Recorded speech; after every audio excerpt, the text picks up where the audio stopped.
salaamaaleykum mbokki cher internetu Seneweb TV ñi ngi am mbégte ak kontaante jàkkaarloog tey di leen dégtal si Focus Sur tey dafa seeti doomu Tëngéej bii di Abdallah Ndour nekk doomu Tëngéej bu football Metz football Strasbourg ren mi ngi Sochaux di fa football comme latéral gauche Abdallah lañ seet si tey Tëngéej fas yéene waxtaan ak moom si jaar-jaaram équipe nationale tamit dañ si waxtaan ak moom boo leen bëggee xam dara si Abdallah Ndour topp leen ma.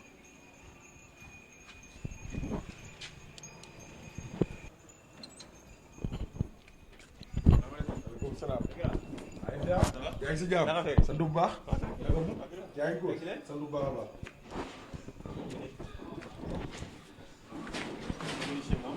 merci beaucoup.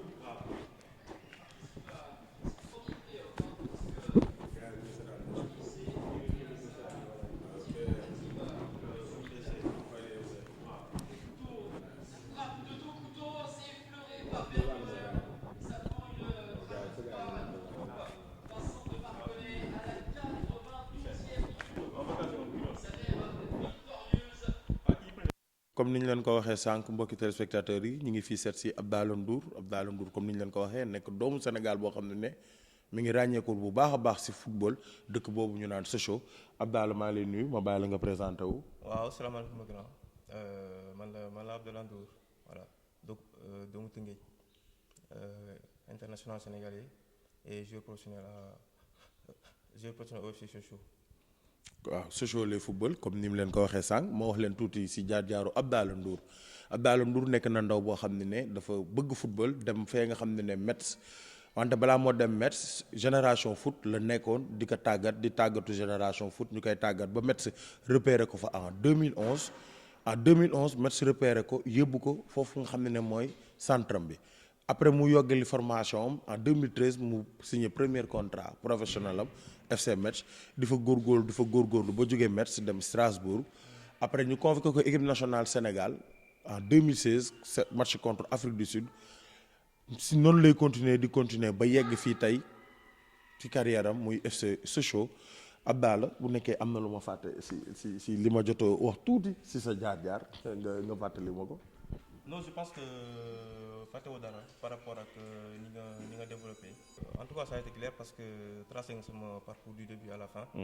maa ngi joué génération foot nekk fa depuis 2005 2006 tout en étant jeune ba Olivier Perrin benn recruteur FC Metz moo ma jël. après si la ma yóbbu Metz quoi ma continuer sama formation. waaw. Abdallah yow ak football. da nga ko doon sa papa da doon football wala seen famille ay footballeur lañ yow ak football histoire bi fan la commencé. waaw parce que man sama papa da daan football mais nawetaan. waaw mooy loolu. ban équipe après la CGAD. CGAD ok waaw Dar Salaam voilà. après daan naa dégg ne mën na football et tout ça parce que man jamono fekk ma waaw c'était il y a longtemps. voilà après ñun football bi daf ñu commencé dugg à partir de 2002. ba équipe nationale demee ñoom coach daaf et tout ça ainsi de suite. ñu defee exploit boobu après virus bi foofu la ñu commencé dugg. voilà après si la arrêté jàng bi tout mais maa ngi ko arrêté ba muy def ay classe seconde. waaw classe seconde quoi foofu la arrêté jàng bi. xam ne parce que dans ma tête man je me disais que ne football. j'ai sacrifié toute ma vie amul tête de 9 heures amul tabaski amul korité amul dara parce que je mettais tout en œuvre pour ma nekk professionnel xaw ma. je savais pas que naa ko nekk. mais en tout cas j'ai tout mis pour y arriver quoi. bi ngay bàyyi jàng. waaw bi ngay bàyyi jàng. nan la mère bi réagir. waaw parce que ba may bàyyi jàng bi dama dem parce que ñu ma ko sama papa moo dem mu gis sama yaay ma wax ko ak sama sœur yi sama papa aussi c'est que nga boo xam ne c'est que nga responsable yi. moom daf may mën ma toogal ma toog mu toog sama papa sama yaay ak sama rakay quoi. mu ne leen dégg ngeen ki dana bëgg a bàyyi jàng na jël ay responsabilités am xam na ne lépp lu ko arrivé. c'est à lui de prendre les. tu vois. baal xale bi lépp lu ko arrivé moom la. lépp lu ko arrivé moom la. après voilà. en tout cas jël ses responsabilités. football kenn waxu leen la di nga ci tekki. après nag comme que yaa bëgg a bàyyi. ba ku nekk nga wax ne que da ngay bàyyi. tu prends ses responsabilités c'est tout. noonu après man j'ai pris conscience que ne kii li ma wax nii sas la. Voilà. Parce que boo échoué fii t'es mort. Donc à partir de là c'est la commencé góorgóorlu après fonk samay entraînement. xam nga di tëdd heure 9h amul tabaski amul korité amul dara comme je dis tout à l'heure. c'est comme ça. nan nga demee génération foot. waaw génération foot dama fa dem par ay essai parce que temps ñu ngi nekk Yoff si stade bi. tout ça mu am sama benn grand. Père Thiam kooku laa gis et tout ça moom mu inscrire ma après on a joué même pas non même avant parce que boobu maa ngi doon jàng pionnier bu Tëngéej. c'est un pionnier. waaw dañu amoon waa génération foot dañu amoon test terrain d'égo après sur la classe yëpp ñëw parce que ñoo xamoon nañu ne football. man classe bi ginnaaw daan toog et puis soit dessiné ay Milan ay yooyu naa def daal parce que jàng ça m'intéressait pas. waaw comme je disais c'est pas le bon exemple mais man dama nekkoon ci ginnaaw parce que voilà dans ma tête c'était pas jàng man football. gars yi ñëw jour test bi ñëpp. di ma supporter et tout ça ma football même pas 15 minutes après c'est même pas ouvert quoi mu ne ma c'est bon léegi nga ñëw semaine prochaine ma dem Yoff après Yoff et tout ça. c'est comme ça que ça s'est passé noonu laa dirigé quoi. yàggul tuuti Olivier ñëw ñu nekk stade Léopold si ginnaaw noonu.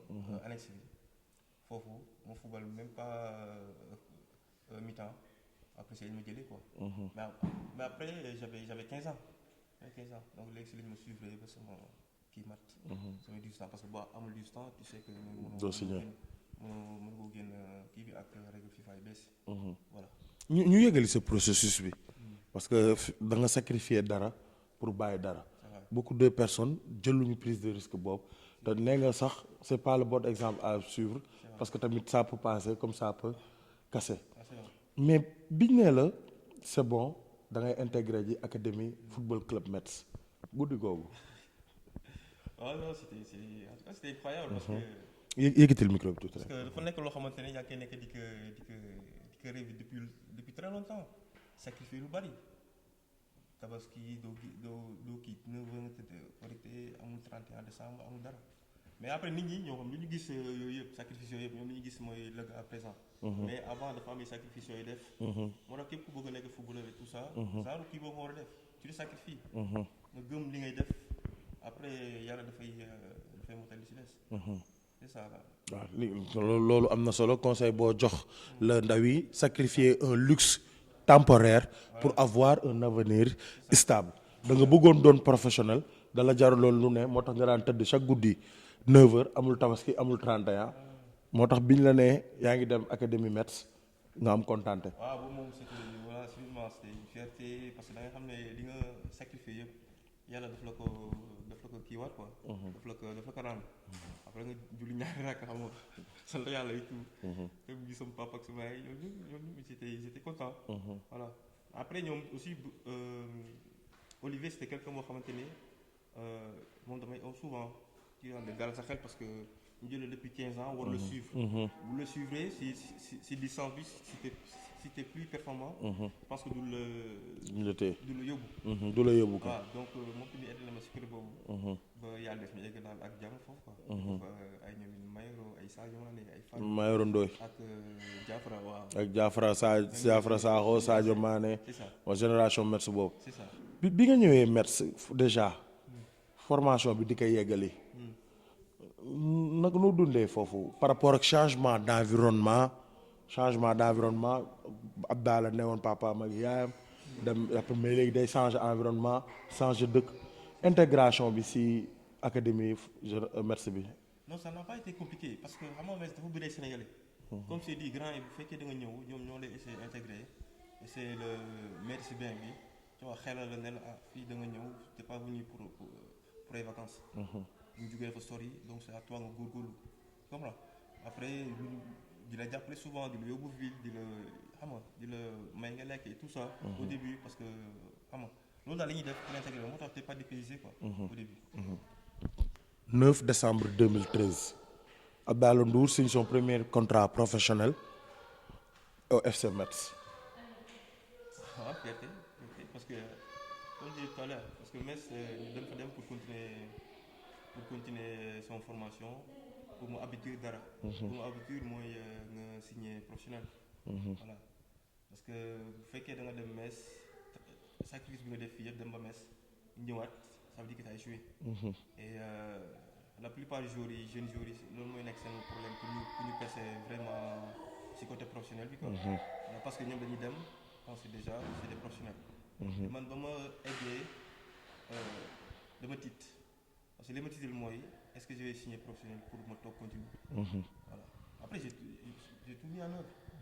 bu gars yi entraîné ba pare réserve yi laa entraîné parce que U19 après réserve. bu ñu entraîné ba pare man ngoon gi ma dem takk samay dàll dem entraîné souvent fajar gi ma jug dem dawi avant may dem entraîné. tu comprends mais le jour coach bi sax dama fekk may nelaw quoi. Après moom il comprenait pas parce que moom il se dit que pourquoi kii di nelaw heure bi après c'est là qu'il expliqué ma ne coach man bu gars yi entraîné damay dem def ay complément parce que j'ai envie dama bëggoon dara en fait. bëgg dara comment. dala ko jaraloon en fait. non dama ko jaral parce que mënoo jugee fii sacrifice bi nga def fii yëpp et tout ça dem ba mes di tëdd nelaw wala lekk fi nekk parce que loolu ça c'est pas le but. Le but mooy signer professionnel nga essayer percer parce que c'est pas facile la plupart ñu ngi échoué mais nit ñi fii comprennent pas. Voilà man j'ai tout mis en œuvre mu ngi doon. signé après ñu kontaan voilà mu ngi doon. waaw nga dem sa premier match mu nekkoon contre en Coupe de France yow contre Créteil Lusitano. C'est ça waaw contre Créteil waaw après mu ci 15 minutes. 15 minutes blanc parce que mais j'ai pas joué à part quelques matchs mu toog ci banc bi ak match Coupe de France vite fait loolu laa kii quoi. 2014 ñu àll Strasbourg. bi ñu àll Strasbourg foofu am nga fa 30 matchs. sur les 36. et vous êtes sacré champion national avec Strasbourg. noo dundee sa saison 2014 mën nañu wax ne mooy sa première saison en temps plein en tant que footballeur professionnel. waaw parce que Strasbourg deuxième année bi ci lañu nekk champion. waaw parce que comme je disais tout à l'heure Metz dafa nekk jéewuma comprends jeune joueur si tu as envie de progresser war nga jël expérience il faut que tu joues. Tu vois si tu joues pas dafay compliqué. tout ça après ils m'ont prêté ma Strasbourg ma dem Strasbourg boobu dañu nekkoon ci instance ñu wàcc DNCG et tout ça après si leen recalé si dernière minute après ma toog ma def saison bu baax foofu def def ay 30 matchs yooyu après moo war a dellu Metz. moo sama agent ma ne que j'ai pas envie ma delluwaat Metz parce que fii je me sens bien et tout ça. parce que je sentais que ne fii je pouvais faire quelque chose. ñoom joxoon nañu confiance et tout. après si la résilié sama contrat Metz ma toog Strasbourg après si lañ defee deuxième année consécutive mu nekk meilleur arrière gauche mu nekk mu yéeg et tout ça. après foofu la commencé quoi. foofu la commencé. ngay continuer di def ay performances yu baax si Strasbourg nekk meilleur latéral gauche année boobu si seen ligue. et ça a été sanctionné par une convocation en équipe nationale du Sénégal Afrique du Sud ñu woo la nga ñëw foofu jouer ñëw équipe nationale c'était en 2016 le coup de fil de Aliou Cissé ban effet la defoon. waaw voilà parce que comme tu as dit parce que après Ligue nationale bi Ligue 2 directement après j'ai joué 35 matchs meilleur arrière gauche et tout ça mais moi je m'attendais pas à faire l'équipe nationale. parce que moi je me dis que Ligue 2 dafay xaw compliqué nga ñëw sélection j'étais pas prêt du tout. Voilà mais équipe nationale bu la woowee tout ça ak euphorie bi tout da ngay am envie nga dem. Voilà coach bi woon na ma voilà bokk na si présélectionné yi donc présélectionné ça veut pas dire sélectionné. Après par la suite la ma sélectionné mais j'étais content. J'étais content. Bah oui. Est-ce que ça a été une consécration. Si. de beaucoup d'années d'efforts de sacrifice. C'est ça voilà parce que tu te dis que lépp li nga sacrifié wu jugee fii dem ba mais Strasbourg xam nga sacrifice yi nga def yooyu yëpp lii day nekk sans récompense quoi. comprends moo tax bu ñu ko jëlee dañu ci kontaan sant si yàlla et tout ça. c'est ça. tanière bi ambiance bi neex na. waaw si parce que xam nga presque la plupart yi fa nekk am na ñoo xam ne xamoon naa leen ay ñoom Moussa Konaté ñoo nekkoon sélection cadet bi ay Sadio ñoo fa nekkoon je pense que Cheikh Ndoye ay Fallou ñoo ñëpp je les connaissais avant. ñoo fekk aussi c'était des gens yoo xam ne ils sont sympas. waaw ñoom Cheikh Ndoye tout ça c'est des gars yoo xam ne amuñu benn problème voilà ils essaient de te dégrader le plus rapidement possible voilà, c'est ça. 2017 année de la confirmation et pas de fracture du tibia péroné. c'est ça waaw parce que match yi desoon 3 matchs. voilà waaw c'est dama jógee sélection y a même pas un mois c'est là damay entraînement quoi waaw loolu dafa mel ni comme nga defar kii ba mu jug rek affaire bi yëpp. màbb waaw parce que j'avais beaucoup de grands clubs plus de 4-5 yoo xamante ne dañoo xaar fin saison nga jékki-jékki loolu am c'est non non ça. mentalement noo ko dundee genre Abdallah Ndour ñu ne ko meilleur latéral gauche Ligue 2 française avec Strasbourg. Abdallah Ndour qui revient de la sélection de l'équipe nationale du Sénégal convoité par club yu bëri 3 jours avant la fin du championnat pam fracture du tibia péroné. Mentalement comment tu l'as noo ko dundee. c'est pas facile parce que le problème mooy sur le coup yow boo xoolee tànk bi nu mu mel boo tëddee da ngay boo da ngay yéelu gis affaire nu mu mel et tout ni mu demee après tu vois ça te fait pleurer parce que dafa nekk loo xamante ne dafa yow da ngay xalaat da ngay jëlaat film bi yëpp tu vois national club yi et tout ça sa famille carrière bu jeex est-ce que comprends ce que je veux dire. non comprendre na. noonu lay kiiwee quoi noonu lay ñëwee moo tax da ngay tëdd nga jooy affaire bi métti ñëpp club bi affaire daf leen bett parce que ñoom ils s'attendaient pas du tout ça du tout à ça jour ma demee ñëpp ñëw ay Kader Mangane Kader descend jour dafa jooy parce que Kader c'est un grand. Kader Mangane ça l'a vraiment touché gars yi voilà après mentalement ba man bañ koy xësee ba kii après dama ne yàlla parce que nit ki fekkee da nga nekk croyant am na genre détail yoo xamante ne du détail parce que lu metti la. mais si yàlla détail la moo tax man dama ko sant yàlla continuer liggéey ba retrouver son femme. 2 ans. de galère. 2 ans de. de galère. 2 ans de. de galère waaw j'ai vraiment galéré. gars yi dégg naa fay naa si yooyu ngay dem nga ba ne woon ndax ban dootuma football si àdduna. non mais c'est sûr parce que sur le coup boo xoolee sànq yow da nga naan da nga kii dootoo football parce que d'après statistiques yi 80% joueurs yi ki am donc il faut pas revenir donc là loolu ça fait peur voilà après tu vois bu fekkee da nga nekk ci cadre boo xamante ne yow yaa ngi fa nekk sa jabar ak fa sa doom même bu fekk sa papa ak sa yaay nekk ñu fa si t'étais seul je pense que ça aurait été plus compliqué mais sama jabar ak fi tout le temps xam nga. Abdal su bëti taara de. non xam nga genre kii boo koy wax dafay ànd ak émotion parce que dafa nekk loo xam ne c'était douloureux mais avec l'aide de ma femme am ban anecdote nga dund ci blessure bi ban anecdote saalit nga ban anecdote nga dund ci blessure boobu parce que 2 ans ko waroon na dem jouer club bu mag nga toog 2 ans footballoo gaañ. anecdote comme ouais parce que c'est affaire bi man je l'ai pris avec philosophie tu vois mais c'est juste que ne benn jour xam affaire bi boo gaañoo doo tu sens pas que ne di nga mën dox ak sans béquille et tout ça. mais tout dañ ko doon wax mais moi je croyais pas. un jour ba nag sama jabar quoi ñu génn di lekk ñu dox ba si yàgg fekk ko dafa tawoon ma dox glissé ak après béquille daal ma taxaw ak kii bi après jour boobu sama tu vois après je me suis dit que ne là je peux le faire. là je peux revenir à partir de jour boobu laa commencé je comprends ma mettre dans la tête ne il faut que ma defaat rééducation gaaw travailler waat parce que fi ñu jógee dafa sori. donc c'est à nous góorgóorlu pour mën a surmonter lii parce qu'on est des croyants.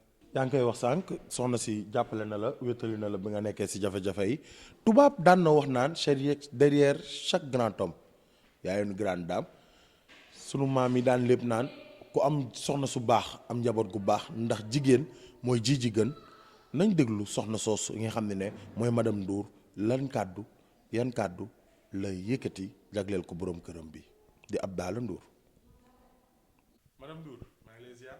maa ngi dellu ziar bu baax. madame Ndour monsieur nee na amul sa fay ndax ba mu blessé yow rek la gis bokk na si ñi mu gis. C'est quelque chose qui est normal d'abord parce que boo amee sa borom kër mu blessé et tout ça li la war mooy devoir femme nga nekk ci wetam jàppale ko taxawu ko parce que ku takk soxna tamit boo nekkee ci moment bu difficile bëgg nga koo gis sa wet en fait te sama devoir rek laa mottali. non c'est pas facile mais bu fekkee da nga am sa borom kër nga xam force de caractère am ni mu mel boo tëddee sa xel dina dal tuuti parce que di nga xam ki nga yor kan la exactement moo tax dañ koy gérer waaye ñoo ngi ci kawam rek.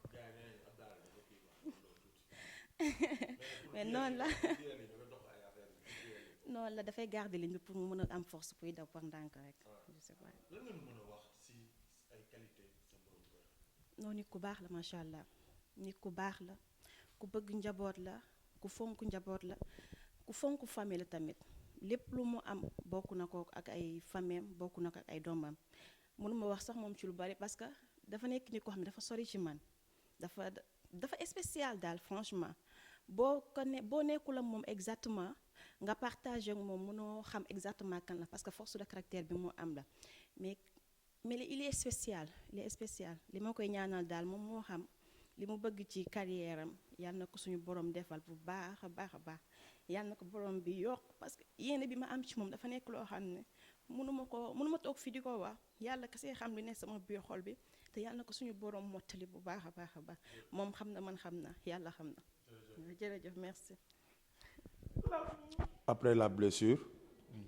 ñëwaat nga ci terrain yi. waaw fan nga ñëwaatee ci terrain bi. waaw après blessure bi parce que li problème dafa amoon complication ci tendon bi donc du coup toog na plus de 8 mois début saison boobu mu def 8 mois footballum ci dernier mois yi la football 6 matchs léegi dans ma tête je me dis que voilà comme que fin saison bi jot na damay dindi clou yi xam nga dafay amee clou ci tànk donc dama koy dindi su ma ko dindee ça tu vois ça va être mieux dans la tête sama bopp bi dina gën a kii quoi nga xam ne du ma nekk di xalaatite ay dam ak genre truc yooyu fa yàlla ma def kii bi ma dindi clou yi affaire bi kii waat ma amal problème ci tendon bi ma toogoon 8 mois tu vois presque 2 ans de saison de galère quoi, en fait. Voilà c'est ça. léegi bi nga commencé waatee football. waaw fan nga relancé wu waatee Strasbourg. toujours parce que après si la ma coach Ové coach Daf. Voilà de toutes les façons je pense que tu vois Sénégalais nga fi Sénégalais je connais donc voilà je pense que c'est mieux que nga ñëw fii nga ñëw Sochaux ñu travailler ensemble tu vas retrouver sa confiance après tu vas voir que ça va aller tout seul. Voilà. Mais après il y avait d'autres clubs il y avait club tu vois en Turquie am na ay club en France am na ay club yoo xam ne ñoo gënoon mag Sochaux et tout. waaw mun naa fa dem mais après coach bi discours moom séduire et tout. Après je l'ai pas regretté quand même. waaw.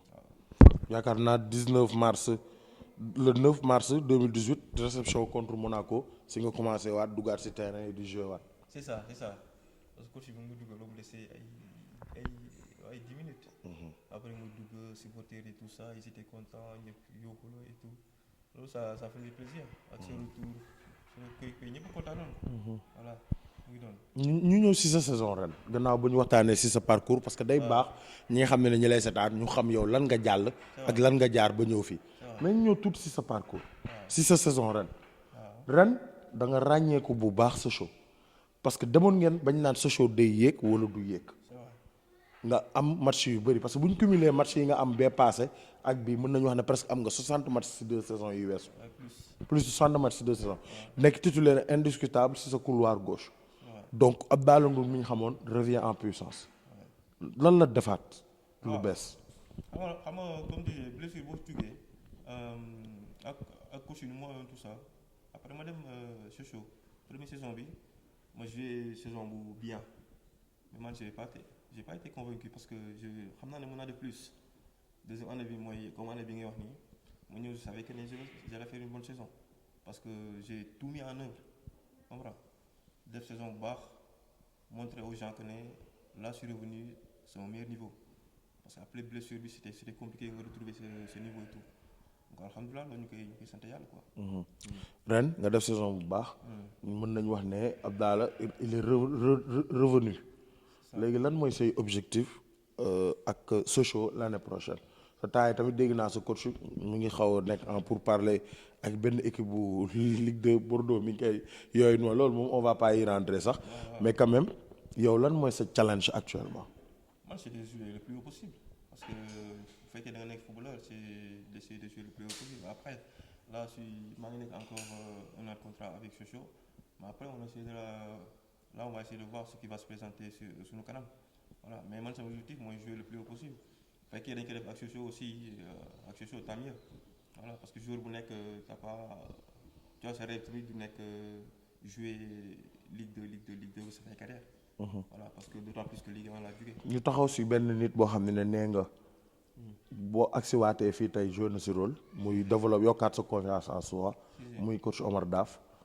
loo ñu mën a wax si Omar Daf parce que ren wax dëgg si yàlla saison bu baax la def bañ nominé ko si meilleur entraîneur Ligue 2.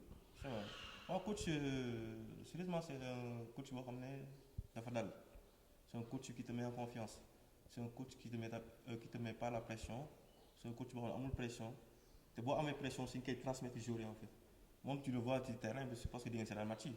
tu les vois ni mu taxawee noonu lay taxawee encourager vite fait mais après tu sens que les mecs ñëpp ay joxe à fond man c'est le cas tout le temps dafay aussi bureau te olof la ñuy wax si match bi olof lay wax donc après da ngay gën a. da lay mettre à l'aise en fait. voilà tu te sens à l'aise c'est un gars yoo xam ne après entraînement daf may téye plus de 30 ou 40 minutes kañ def lii Abdoulaye lii ngay def et tout ça c'est un coach qui m'a mis en confiance c'est un coach boo xamante ne voilà je le remercie tout le temps même hier on s'est eu par rapport à tout ça on a discuté en vacances et tout. Voilà, c'est un coach qui est présent pour les joueurs, c'est un coach qui est prêt à se sacrifier pour ses joueurs. Voilà. noo dundee saaku équipe nationale du Sénégal champion d'Afrique noo ko dundee. waaw comme tout Sénégalais yuuxu nañ génn nañ jël suñu oto klaxonné et tout ça. Voilà parce que c'est une fierté parce que équipe nationale da nga yàgg loo xamante ne jëlul coupe. Donc bu genre trophée yi ñëwee dafa nekk loo xam ne Sénégalais ñëpp ci fier. Voilà. lan nga mën a lan nga jàpp ne boo ko moom nga war a gën a yokku pour ñu xam ne Abdallah is back mais tamit sa qualificatif yi ñu la doon jox bu njëkk nga retrouver waat ces sensations. Ah tout parce que nit moom il faut nga améliorer tous les domaines tout le temps offensivement défensivement centre yi gën a précis même voilà ñu commence à être décisif ñu dugal ñu et passe mais il faut plus jéem a def plus de passes décisives parce que loolu dafay tax ñu gën a remarquer et ça c'est vraiment important pour un latéral parce que latéral moderne léegi t'es obligé d'y aller t'es obligé nga défendre et tout ça pour l'avoir il faut nga am coffre bas donc tout ça ñu ngi travailler pour mën a améliorer tous les domaines. lan lañ mën a jàpp ne mooy qualité ak lu fooru Abdallah Ndour. Défensivement en plus offensivement aussi j'y vais parce que j'ai un bon cardio moo tax en tout cas sama qualité je pense que défensivement je suis quelqu'un de costaud offensivement aussi j'y vais pour aider l'équipe bi aussi. kon l'équipe nationale vous manque. Mais c'est sûr parce que l'équipe nationale je pense que joueur bu nekk même joueur yi joué fii ils ont envie de ñu dem équipe nationale mais après c'est à moi de travailler retrouver le plus haut niveau pour mën a delluwaat. Pourquoi pas. delluwaat. Inch'Allah. mais maa lay gërëm di la sant. non man maa lay remercier yow mi déplacé wu ñëw fii. ma bàyyi la rek boo amee ñoo bëgg a gërëm wala boo mënee parce que yaakaar boo amee ñoo bëgg a gërëm wala boo amee ñoo bëgg a def un mention spéciale en tout cas Seneweb est heureux de faire cette interview avec vous.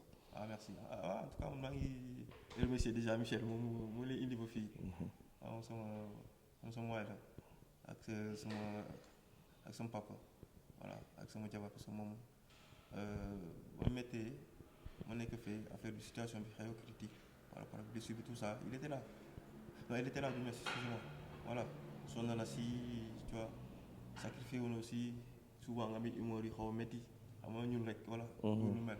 voilà moom tamit muñ na loolu yëpp ak sama rakka yi ñoom Pa Moussa Marème ak Doudou ak Jigale tout ça voilà ñu ngi kii daal ñu ngi sant ñëpp di gërëm ñëpp daal. sa supporters yi ak soppay Abdallah Ndour yi tu leur promets de revenir au plus haut niveau et pourquoi pas l'équipe nationale. Inch'Allah. Couloir gauche bi en tout cas y a de la place. L'équipe nationale c'est pour tout le monde. kon di nga reyandi daal pour dem coupe du monde. C'est sûr comme tout Sénégalais après tu arrives pas doo regretter dara après voilà man je suis comme ça da ngay def li ngay def yëpp bu arrivé baax na bu arrivé lu xam ne yàlla la. voilà lépp yàlla la moom dégg nga ko bi mu amee blessure yàlla la delloo lépp yàlla tamit indiwaat ko il a retrouvé les terrains avec plus d'envie. Abdallah Ndour nee na is back. Abdallah Ndour il nous a valu beaucoup de promesses malheureusement stoppées par li nga xam ne mooy blessure am. C'était votre ami Pape Oumar Keita si seen émission Focus Sur di leen jox rendez-vous si prochain numéro Focus Sur. Abdallah moom nit la boo xamante ni vraiment bu ñu xamante yàgg na trop mais mësul changé loolu rek moo ma gën a neex si moom mësul changé donc da lay nemmeeku da lay woo day xool ci loo ne donc ku yëg nit la ku bëgg nit aussi amul benn problème mu àdduna waaw donc boo ko xamee ni nga ko xamee woon démb noonu nga koy xamee waat tey amul benn changement ci moom mënoon na changé mel neneen mais non toujours daal même comportement ngay gis ci moom waaw donc nekk na nit koo xamante ni xam nga football moo ko ñor sànq wax na leen ko da ciy def ay sacrifice lu ne te loolu dëgg la football moo ko ñor ba fi mu nekk nii football bi da koo jël def ko au sérieux comme avant tey la ko gën a bëgg sax donc di ko ñaanal carrière am li mu ci bëgg moo ko xam yàlla na ko yàlla defaral ba mu mën a ñëwaat en équipe nationale xam nga amaat des performances ñu koy dégg Super League xam nga Premier League wala Ligue 1 donc yàlla mën na ko yàlla defal donc moom borom baax la donc te il aime le football te dafa bëgg a Tëngéej aussi donc bëgg a goxam bëgg ay nitam bëgg ay àndandoom donc duñ def lu dul xam nga moom lu mu dugg rek ñun dañ ci ànd ak moom donc on est des amis donc football moo ñu boole mais ñu ngi ciy liggéey te moom borom baax la loolu laa la mën a seedeel ni que ni moom borom baax la nitu kese la waaw.